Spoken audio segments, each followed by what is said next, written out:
What's up, everyone? I just wanted to. I just had a really powerful conversation, and I have to talk about it. I wanted to let you guys know what the absolute biggest downfall of the Bible is. Um, how do I put this into other words? They say I'm good with words, so let me see if I can figure this out. You guys know how I tell you that the most destructive verse in the Bible is, I think, Proverbs 2:4-6, or 3:4-6. Trust in God with all your heart and lean not on your own understanding. That's the most damaging verse. But do you know what the most damaging story was? Well, let me take you to this. The story of Adam and Eve. It's not a romantic story.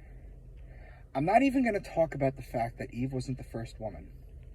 Because when you dig into stuff like Kabbalah and things of that nature, you'll find that there was a woman named Lilith. And Lilith was Adam's first wife.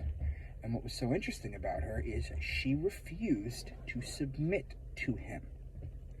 She refused, more specifically, to get under him when they were having sex. She wouldn't submit in the missionary position. And she was kicked out. She later becomes the mother of the demons. That's a whole other story. You can kind of see the power struggle there between the woman not submitting and this and that and the other thing. Why do I bring this up? Why is that the most damaging? Well, it's the most damaging because if you'll notice what they do, is they've taken our hermetics, they've taken our hermetic wisdom, and they've taken our mystery schools and our sacred knowledge from Egypt, Kemet, K-H-E-M. They've taken that, and what they've done is they've given us a watered-down, perverted version of it, while they still follow it to this day. Why do I bring all this up? How am I going to tie this together? Well, it's real simple. In the ancient Egyptian times, women were revered. They were revered. If you look at all these, just look at these statues. Look at the statues of the man and the woman. It's always the man holding the woman in the front. Right? Why is that so important? Well, women were the portals to bring new life into this world. Women were revered. They were loved. They were adorned. They were adored. So what happens? Well, the Jewish people come around and they write the Old Testament and they write the story of Adam and Eve. Never mind the fact that most people don't know the fact that there is no mention of apple in the Bible.